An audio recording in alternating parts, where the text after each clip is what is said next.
That intro never gets old to me. That's a fantastic intro. I love it. I know, and it gets me copyright struck on YouTube every week, even though YouTube has said that it shouldn't be copyright struck. So every week I have to battle. But anyways, everybody, brothers and sisters, welcome to the Southland Sermon with your boy, the Rev. Apologies on not having a show last week. Life got in the way, and by life, I mean my real job. But someone who has a much awesome real job versus me, my favorite guest to have, Cory Hogue from Dave Campbell's Texas Football, is here tonight to talk the Southland with us. Cory, thanks for coming on. As always, I appreciate you being here. How are you doing tonight? I'm good, man. I appreciate you having me. And listen, if I'm your favorite guest, we need to have a conversation when it's over. Did I mention that Cory is award-winning? Award-winning. Here we go. You need that. I messed up. I should have put that completely in the banner. Award-winning writer for Dave Campbell's Texas Football. Cory. Yeah. They'll give those things to anybody, man. Really, it's not that difficult. You don't even have to be good.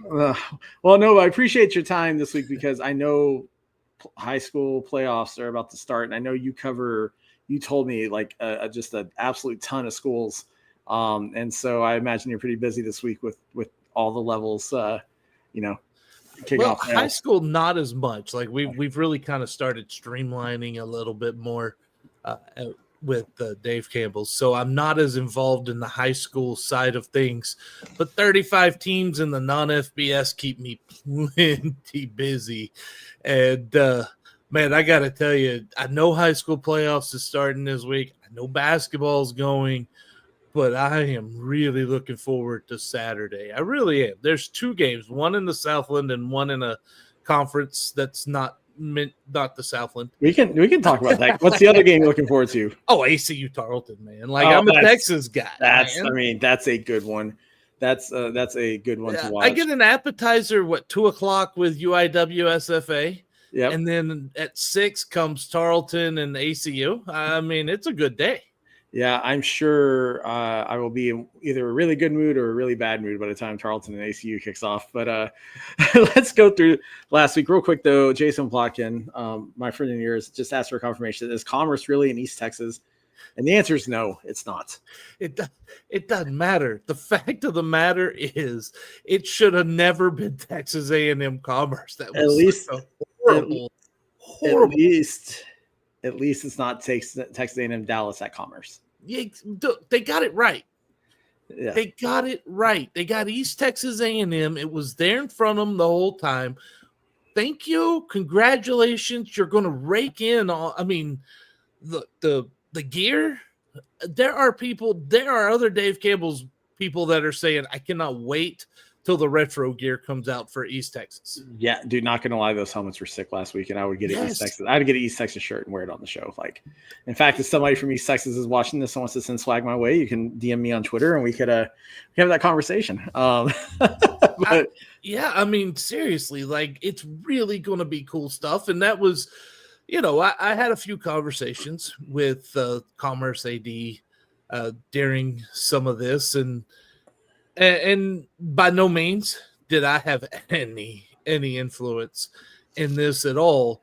But my whole thing was to point out, if you go with the low-hanging fruit with the East Texas A&M, that you are going to make everyone – it's exactly what I expect to happen. The alums are ecstatic.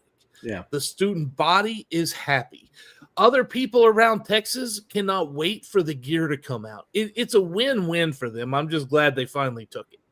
Yeah. And, it's other opportunities, too, for A&M because they could, they have West Texas A&M. Now they have East Texas A&M. You want to change A&M Texarkana? You can make that Northeast Texas A&M. Like, you could completely play with the geography here and Kingsville could be South Texas. Could be South, yeah. Kingsville could be South Texas A&M. Like, you have all this opportunity to dominate the geographic schools. Ron asked if game predictions. Yeah, Ron, we'll get there. Don't worry. Let's go through last week real quick. Southeastern Louisiana absolutely destroys Northwestern State 41-0. Poor Northwestern State. Like we've been saying this all year. Like, yes, they're SFA's rivals, but they've got a long road ahead of them. I said that McCorkle's the right guy for that job. I still stand by that. I think he is. Let him recruit for a couple of years. I think he can turn them around, but man, it's just brutal. And also, too, say for Southeastern Louisiana, Eli Sawyer looked pretty good, but man, Antonio Martin Jr. is an absolute stud at running back. Yeah, man. First off, there are a lot of good running backs in the Southland this year and in the UAC, both conferences that I pay a lot of attention to. There's a ton of those. Northwestern State, they're going to need patience. If they are not patient, then they're just going to continue this cycle of getting destroyed every year. And that's a school that really shouldn't be. There's a lot of pride there, and all they got to do is just have a little patience. It's going to take time. It's a complete rebuild, but it can happen if you give it enough time to actually develop. Yeah, I agree. And while we're on the subject of Southeastern Louisiana a little bit, here's my question. This is what I'm trying to figure out. They've got to bye finally this week. And then they got the River Bell on the 21st, right? If they win the River Bell, are they a playoff team? They would only have 2 FCS losses. They have 2 FBS losses. I got to think they've got to be either one of the last 4 in or potentially one of the first 4 out. Just have never seen them in that caliber of playoff team this year. Yeah. I mean, what quality wins do they have? SFA is their best win, I think, at this point. So, yeah. And look, the SFA win, while yes, it looked good, it does not look near as good this week as it did last week. Exactly. That hurt. That hurt the whole conference last week. It really did. Yeah, we'll get to that. So Houston Christian beats Nichols 24-21. I think my thought on Nichols not being the team that people thought they were this year might have come true. But Houston Christian's a lot better this year than I think people expected them to be also. Oh, no, I'm not surprised about Houston Christian. Jason Bachtel's a great coach, and he's going to do a good job there. And they needed that. You know, he'd be the first one to tell you they needed that win. They needed that. Morale's a big thing sometimes, and getting that momentum rolling. It's been a tough year for Houston Christian, tougher than probably they expected, maybe a little better than other people thought. But that was a very solid win. And Nichols, look, they're a one-trick pony. If that running game isn't working, they're in trouble. Exactly. That's been my thought too. Like any team that is we're gonna run or just we're gonna like even I would say even teams that you see like air it out like if you're not a balanced offense, man, it's really hard to be, in my opinion, 100% successful, and especially if you're a run heavy team. Because if you can key in on the run, like you don't have a good quarterback in McQuaid. You've got a decent quarterback, right? But it's not, he's not enough to carry a team if you can't get, your offensive weapons moving the ball. Yeah, quarterback is a very, very valued position, and they're very difficult to find. We see that all the time. Yeah. Let's see what else do we have. Incarnate Word. What a surprise! Incarnate Word won again. Should I tell you they like to be known as UIW? They are the University of the Incarnate Word. They get 2 Th's in their name. They get 2 Th's. Unlike the Citadel, who gets 1 The in their name. Incarnate Word gets two articles in their name, but no, UIW wins 41-20 over Lamar. Zach Calzada is just having a field day in this conference. Ridiculous. And, he was 23 for 33 for 402 yards and 5 touchdowns. just not stop. Walthall had 165 and a touchdown. What an offense. That's the thing. Calzada is a decent quarterback, but he's also got incredible weapons on the outside. Last week I talked to Walthall after he did the headstand celebration, right? I mean, they're having fun. That is the thing about UIW. They have fun. It starts with the head coach, Clint Killow. He is, and they're a young staff. Like, they're a very young staff. Yeah. And they relate well to the players. They have fun. It's not every day you hear a college team that has a head coach and a wide receiver doing backflips together. Yeah, exactly. Right? Like, I mean, it's just a rare combination, but it works.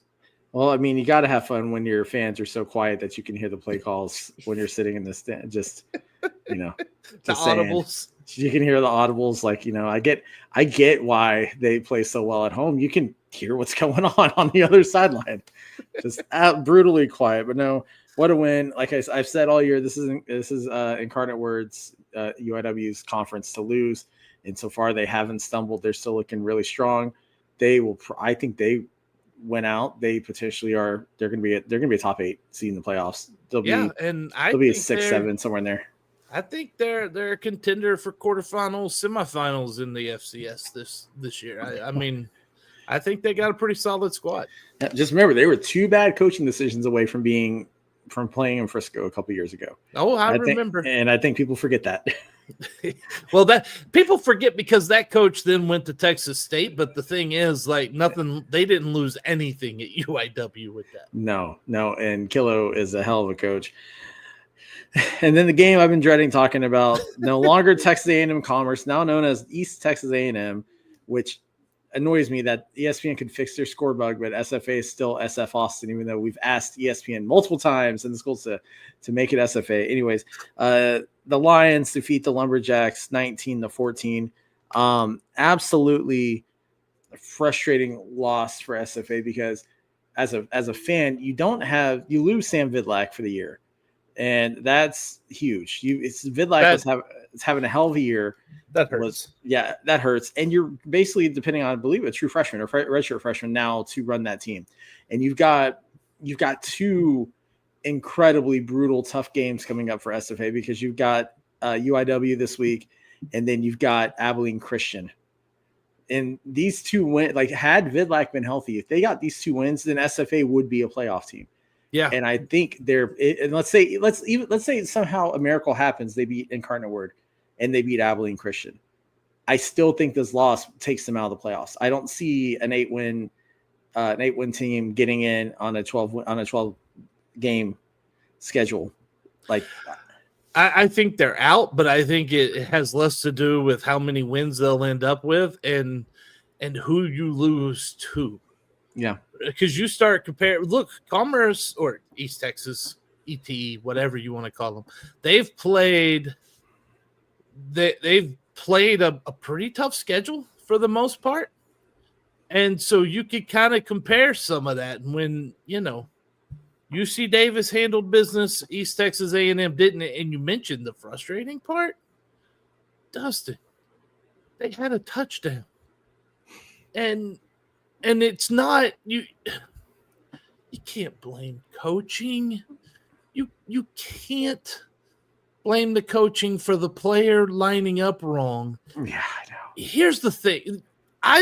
Watching the stream live, I went, oh my, that's an illegal formation. He covered up the wide receiver, the slot guy. Yep. And that's not unusual, but players have to communicate, right? Like, you hear player-led team a lot of times. That's what they're talking about. That the players have to go, hey, dude, you're covered up. How about you step back? Then you have a touchdown, and the conversation of being in the playoffs still exists. Yeah. That's what was so hard about that one. Also, interesting, the question from Jason there. Yeah. Although he misspelled Carthel, but that's okay. He went to Sam Houston. I know spelling's not his forte. It's really hard when you're in prison for that long to keep your grammar and spelling in check. When you're spending your time making license plates, it's really easy just to, spell simple 3 letter words. The most hating Christian Rev I've ever met. Oh, I've known Jason for a long time. Oh, yeah, he's awesome. But so, yeah, to be fair, Carthel does have 4 winning years in the last 5, right? And so that begs the question, does McBroom extend him?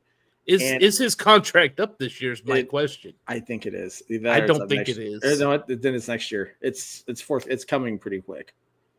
Okay, so here's my question for you. Mm-hmm.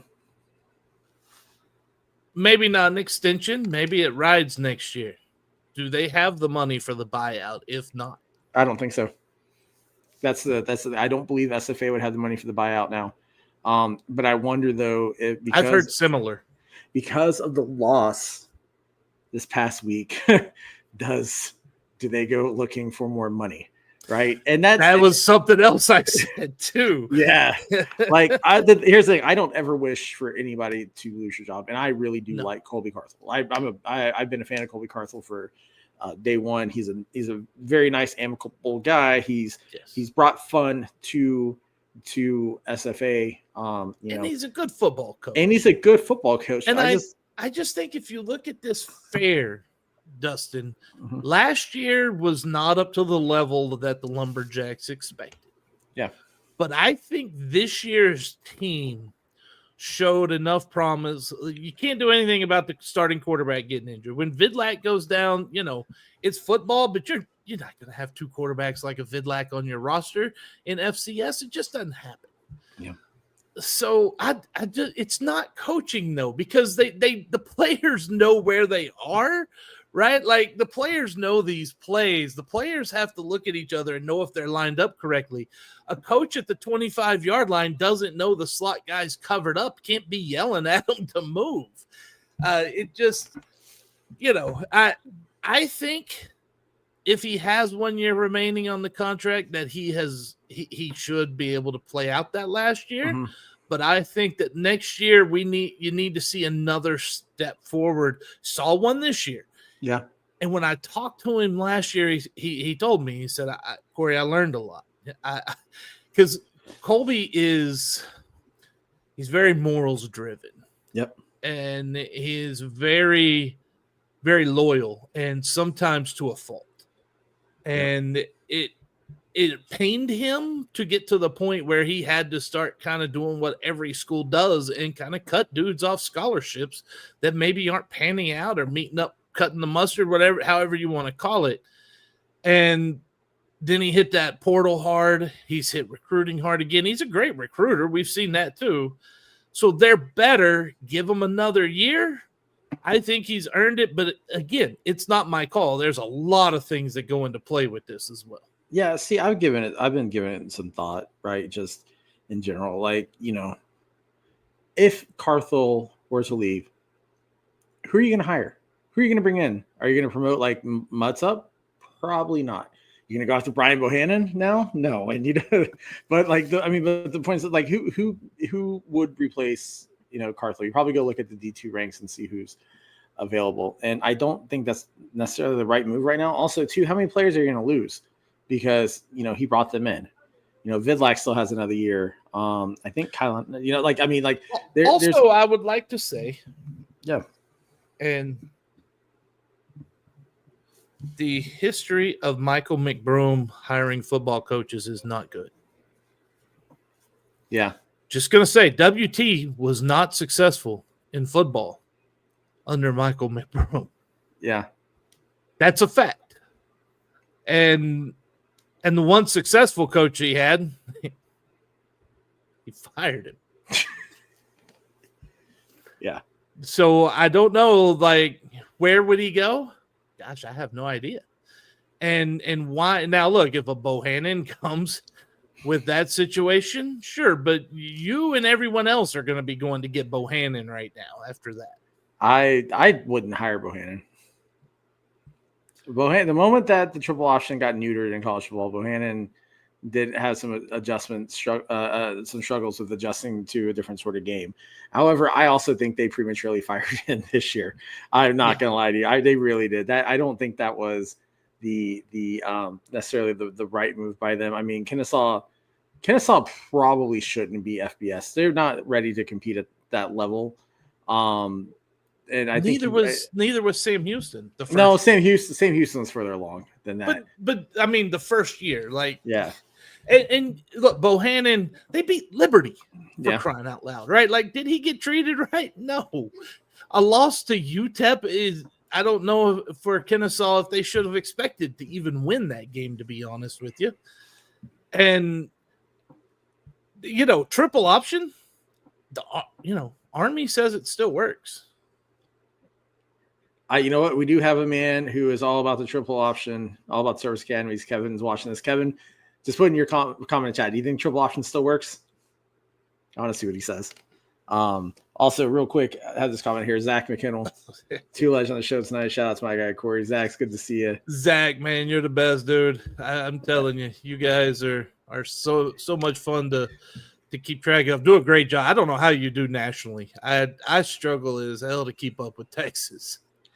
I asked Zach how many shows he did, and he was like, I'm not sure. But to be fair, like that, he's everywhere. Let's see. What does Jason say real quick? Gary Goff wants to know if the Rebs can provide locker room material this week to get the Pokes hyped for the Demons. The Pokes don't have to get hyped for the Demons. They just have to wake up. That's it.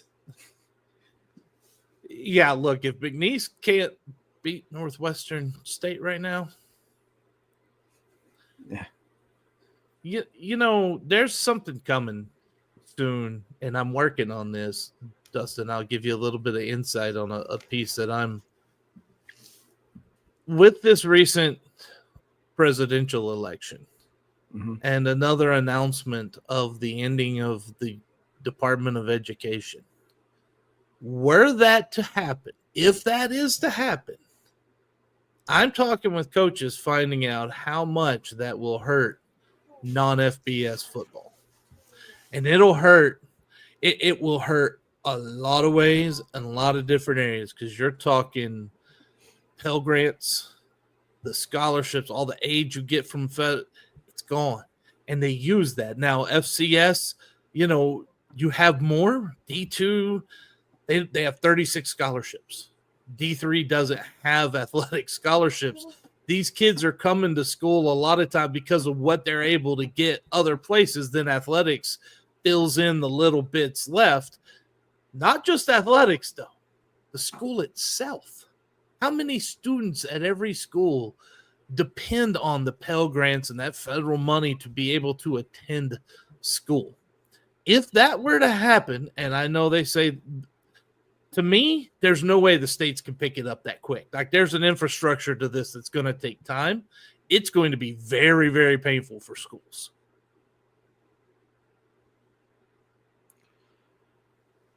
Yeah, I guess it's wait and see what happens with it, but that'll be an interesting read, which I assume will be out on DCTF once you at some point. At some point.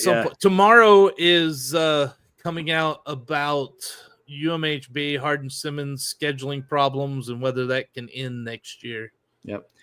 Which, again, I will say, if you are a fan of all football at all levels in the state of Texas, make sure you follow DCTF on Twitter, follow Cory, follow all those gentlemen who do a great job writing for Dave Campbell. Let's go to the games next week, because we've seen multiple things about it. So we got Houston Christian heading up to Commerce to play the artist formerly known as Texas A&M Commerce.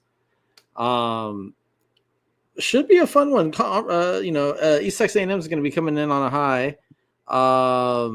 And Houston Christian's be coming in on a high as well after getting the win against Lamar. Who are you taking? East Texas doesn't have enough offense to keep up with Houston Christian. Huskies. Yeah. Oh, yeah. Well, I guess East Texas A&M will. No, they are undefeated. They're 1-0. And by the way, that's another thing. We talked about all the things that happened when they changed to East Texas A&M. They already had the uniforms, they had the helmets, they had all this stuff ready, and they're having success as an athletic. The good vibes do go throughout. It does matter. Yeah. Agreed. No, I'm taking Houston Christian also. I'm thinking Houston Christian takes this, I'd say, 10-point game. I say 14. Yep. Let's see. We just mentioned this, but the Pokes go up to Natchitoches to play Northwestern State. I think McNeese can basically decide what they want to score and win. I don't think this is I think they can basically score and then just stop as they want. If they don't, do we start questioning the future of Goff at McNeese? I don't think so yet. I mean, look at where they are this year compared to where they were last year. They've had improvement. Clifton McDowell hurt does have a big, huge impact to their offense. Yes. I don't think Goff his seat would be hot yet, but McNeese has an expectation of being a playoff team annually. No matter what, they expect that they're going to be in the playoffs and they're going to sway and clap in December. And they have a different standard. So maybe in their mind, they might be like, hey, Goff, even though you took us from being basically a winless team to this, like I could see their administration pushing harder a little bit on him, but I don't think his seat would be hot this year. Now, I think next year they're not in the playoffs. Then there's going to be some expectation from their leadership that, hey, this was the wrong guy, which is dumb, which would be a very, very bad take in my opinion. Again, patience is needed. By the way, Zach, that's not happening. Yeah, they're not. West Texas A&M is way too happy dominating Division II. Yeah. Yeah, and Kevin's exactly what McNeese isn't going to be looking for another coach because they're not. They lose their credibility. But when you've had so many different coaches, how the fan base sometimes what you need is an athletic director who can who can take the heat of the fan base and have the patience enough to let that program develop. I still think. Goff's a good coach, in my opinion. I haven't soured on him one bit. Same. I think he's. I actually think he's. I think he's the right place for. He's right there. He's in the right place. I think he'd be fine. If you need an athletic director that can handle it, just promote Matthew Bonnet. I think he could do just fine running the show there. For being 100% honest, so. Yeah. Let's see. I'm going to skip over time wise. We're going to go to the 3:00 game. The Nichols, the Swamp People, go to Oil City to play Lamar in a battle for, I guess, shoulda, coulda, woulda. Honestly, when it comes to this year, like both these teams were, the conference was high on Nichols. I was high on Lamar. I think we were both wrong. Yeah, I wasn't high on Lamar. I thought they would be better than they were last year. I thought there'd be another step forward. I think they've taken that. I also think that Southland has taken a competitive step forward as well. But as far as that game goes, Lamar wins. But, dude, this is Lamar Nichols. It's going to muck it up. We're looking at like a 17-14 game or 21-20 or some kind of crazy thing like that happening. Yeah, I was going to ask you on this one because I know last time you pulled out your stats, right? I was going to see what you had on Lamar's rush defense against Nichols. How you think they'll fare? BFF. Yeah. Yeah, let's go look at some of those here. Yep. And while you pull that up, Jason says that McNeese has an AD who beats his own drum. Kevin says Rev beats his own drum too, but Kevin, I do that in private, not in public. Anyway. Christian. We're looking up Lamar and Nichols. Yeah. Okay, so Lamar's run defense grades out at an 85.8. Okay. So that's pretty. In fact, Lamar grades better in the running game, 84.5 to 71.2. But Nichols' run defense has been very good this year. That one, man, I'm telling you, that's going to be a brutal game. Just looking at the numbers across the board, like I think Lamar wins, but it's really going to be a 1 or 2 point type of game. Yeah, I think Lamar is going to take it, but I think you're right. I think it's a 17-14 type game, maybe 24-21. It's going to be 3 points. It's going to be close. I don't think we see any sort of blowouts or anything like that. And then let's go to what would have been an amazing a fun quarterback matchup to watch, but the University of the Incarnate Word, the Fighting FCS Triumvirate Poll, goes to Nacogdoches to play SFA. SFA's first of two back-to-back ranked opponents as they get Abilene Christian, the the week after at home. Again, Sam Vidlak's out for the year. He'd been doing very well with the offense. You've got Rutherford in at quarterback, but you still got Jones at running back, and you've got Kylon Harris still. So you still have the offensive weapons. It's just a matter of getting them the ball. What will probably, to me, what would keep SFA in this game is if their defense can step up against Calzada's pass, against the Incarnate Word passing attack. That defense is pretty solid. Yeah. I mean, they're rated the best defense in the Southland with a 94 grade. And their run defense at a 96 grade. They tackle really well, do the lumberjacks. They cover well. They pass rush well. They do everything well on that side. And you're going against an offense in Incarnate Word that is the top offense now in the Southland, grade-wise. Grade-wise, still Stephen F. Austin, but without Vidlak, I can't accept SFA being graded higher. Yeah, when it comes to that, the thing about UIW is they pass block so well. They have a grade of 84 pass blocking. Their receiving core, we talked about them. That grade is incredible, 72.3. Running grade, they run the ball really well, 79.3. Stephen F. Austin has the weapons. UIW has the weapons. SFA has a defense that I think that's probably a little bit better than UIW. The difference in this one's going to be the fact that there's a quarterback injury in SFA, and I know it sounds simple, just get the guy the ball, but there's so much that goes into that mentally that they just don't have a second guy, and they're not alone. Most teams don't. UIW has Torres, I believe, still behind Calzada. That might be the best quarterback room in FCS. I mean, I hate it, but I don't know that SFA is going to have to hang on the defense. Chris Ross, the offensive coordinator, is going to have to build a game plan around the new quarterback, which having a week to do so, and Chris Ross is a great coach, an innovative type of guy. He can do that, but I think they're going to have to rely a lot on their ground attack this week and really, really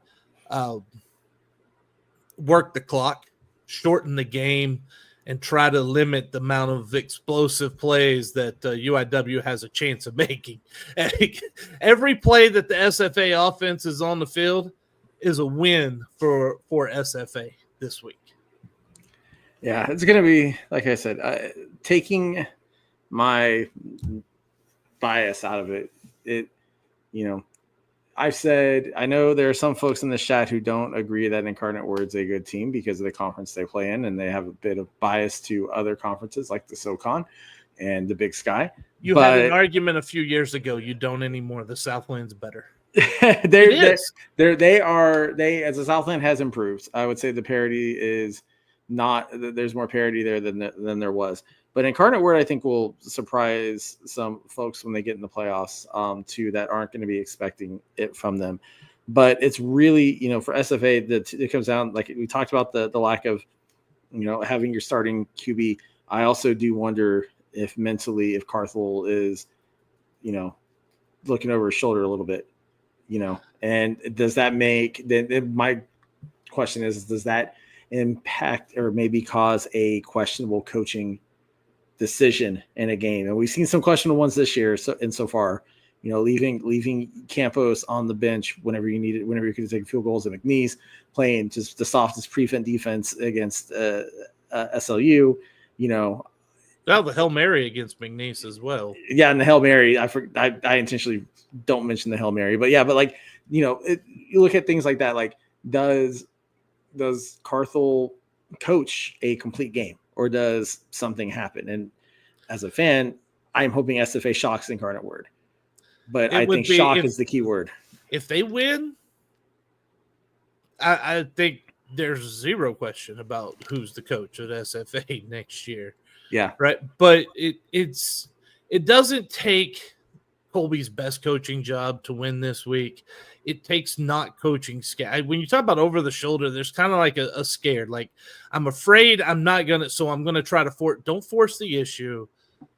Believe in your coaches, believe in your game plan, believe in the players. Players got to believe in themselves. Players also have to help each other too, right? Like, again, player-led teams out there on the field. The coaches are not in the huddle. That's where the players can help each other during that time. Yeah.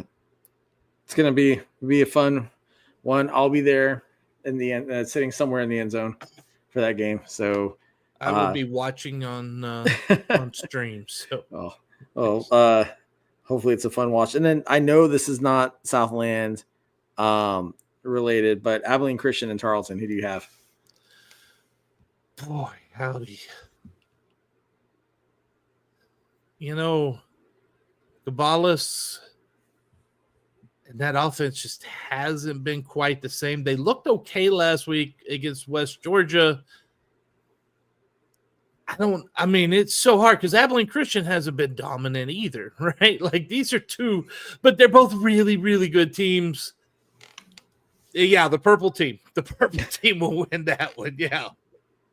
I will. Man, that is such a hard game to pick because I just think it's going to be so close. Kind of depends on how many actual fans they get into Memorial Stadium in Stephenville. And if it comes down to kicking, ACU wins. Yeah. And so in a game that close, you think it comes down to kicking. I'm going with my man Ritzy Vase and ACU to squeak one out because that dude's got an NFL leg. I don't say that very often. He's the only kicker I've ever said it about. He has an NFL leg. He can hit 60-yarders with ease, and he is the most consistent kicker I have ever covered. Yeah. I think for me, looking at the game, it obviously Abilene Christian is going to key in on Kayvon Britton. That, obviously he's such a huge weapon. I'm interested to see what Gabalis, or as he should be properly called, Victor Adonis with that hair, is able to do against the Abilene Christian defense. It's crazy how the United has managed to eat each other this year, and then also Central Arkansas did a Central Arkansas that they do every year. And so now it's down between Tarleton and Abilene Christian. The running backs in that conference are insane. Oh, geez, man. They're all over the place. Yeah. So I'm pulling up Kevin Singh real quick. Kevin, you are biased for so confident Mercer ranked lower than anyone else. That is true. You are very hard on Mercer in your rankings. And I don't think it's perceived bias, Kevin. I don't think you're biased to the SoCon. That's more of a jab at the fact that you went to the Citadel semicolon, the Military College of the South. Is that what the full name is? I can't remember, but I don't ever question your ranking on Mercer. So just so we have that out there and in public air, but I would say too, you are harder on the SoCon than any other conference. Anyway, yeah. So with the game, I'm looking at, I would love to see Abilene Christian win. I would love to see Abilene Christian be a playoff team. I think that would be a lot of fun. And Abilene, watch. If they host a game, and they can get the fans to come out. Yeah, like I just think that would be such a fun game to watch, and it's such a good little stadium too that they have that they built there. It's gorgeous. Yeah, so I know it's not Southland related, but definitely that'll be a fun one to watch at 6:00. I know there's another game people care about. Like, I get it, Montana State and UC Davis is Saturday. That will be that'll be a fun one to watch. Too. yeah. So, Matt D. says right here, Tarleton ACU should be going. Absolutely will be. It'll be a top game. Cool, man. Well, that's it for this week. Oh, yeah, go ahead. I want to look at one thing real quick. I'm coming through here. I want to see where I had how the Southland predictions played out from what I put in the magazine there. Oh, okay, yeah. I had UIW 1. Yep. Yes, it never has been as head coach. Not at FCS playoffs. You are correct. He had the D2 playoffs, and he's coached in a lot of playoff games. Let me also say, Todd Whitten is an amazing coach. This guy doesn't get near the credit he deserves for what he did during that transition with Tarleton. That was not easy. Don't ask Sam Houston fans about him. Sam Houston fans still have a bad taste in their mouth from whenever he was their coach. They've got Casey Keeler. I know. If I was to pick one college coach, I wanted to run my program, and I would go completely hands off, it would be Casey Keeler. Like, that dude he is he's going to win no matter where he goes, just because of how he does things. Okay, predictions. Right. I had UIW 1. Yep. I had Nichols 2, so I was pretty high on Nichols. Yep. I had SFA 3. Yep. Lamar 4, Houston Christian 5, McNeese 6, Southeastern 7, Commerce 8, and Northwestern State 9. I was a little off on a few of them, but I hit better than I do on some other ones. Yeah, like, I mean, I'm trying to. I was actually had this up earlier, but yeah, like where'd it go? I don't think you're too far off. So when we look at how they're ranked as of now, I'll just go through real quick. In conference, you got UIW 1, Southeastern Louisiana 2, SFA 3, Houston Christian 4, tied with Nichols. They're both at 2 and 3 in conference. I guess Lamar's 2 and 3, and McNeese is 2 and 3. So you got a 4-way tie for who cares. And then East Texas A&M 1 and 2, and the Northwestern State 0 and 5. It's not too far off, and that's not easy to do in April. I'm telling you.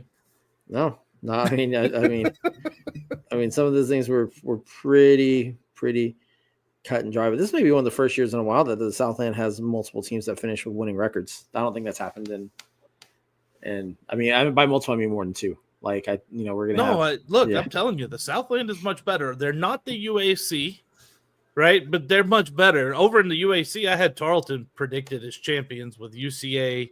Austin P, they've disappointed me a little this year with Walden being gone. Southern Utah's disappointed a little bit this year too. But I had the highest hopes for Southern Utah because I know Coach Fitzgerald. He's a good guy. It's hard to not root for him.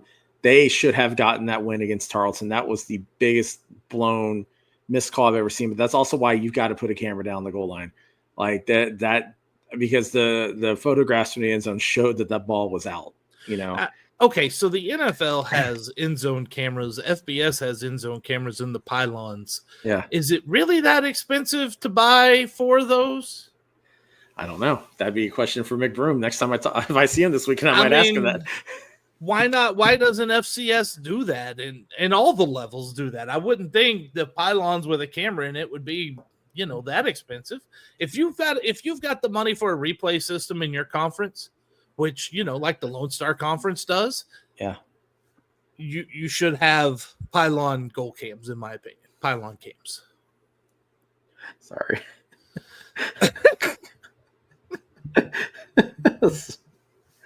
Oh, Jason. Listen, what Scotty Walden is lifting out there in El Paso, it's something, man. Yeah. He is mining his way through that shaft. Here we go. Yeah. Here we go. Yeah, we're starting to get the Southland after dark now. Cory, like you said, I always appreciate when you make it on. Exactly. I told you were gonna. I told you you're gonna need communion after this. Yes, I definitely will need wine of some sort. But no, Cory. Like once again, thanks. Like I said, thanks for coming on. Appreciate it as always. For the folks who don't know where to find you, we know it says Cory Hogue Sports on your handle thing. Tell them who all you write for, what you do. Well, thanks for having me on, Dustin. It's always fun. I always enjoy it, man. Anytime, hit me up. The Southland Sermon, if I can come on and make Chris Grant's day a little bit worse. And by the way, don't mess with that man either. Did you see that? We didn't talk about how am I on the South. We hadn't talked about the referee thing with the microphone. Oh, yeah. That was sent to me, Dustin. That was sent to me somehow, text or DM or something. And they told me it was a coach, and I listened to it. And at first, I thought the same. Then I started listening to it, and I went, no, that's the white hat. Oh no, and he wasn't happy. No, he was very frustrated with his umpire. Yeah, over that. Yeah, I will say Chris Grant, man, like commissioner. I know he does watch these shows. He like I said, it's been night and day with him taking him to the conference, but to see him get that involved and to get that vociferous at his own conference's officiating crew, it's just awesome. Like it really is. Yeah, he's consistent. That's the thing. Like that's what's going to make that's why Chris is genuine and he is consistent. He is going to be those two things all the time. And if you mess up, you're going to pay a price. But once you pay that price, it's over. Yeah. Right. Like, I mean, that it's just how it is. He's excellent. He has been such a breath of fresh air for the Southland and bringing them back. But back to the original thing.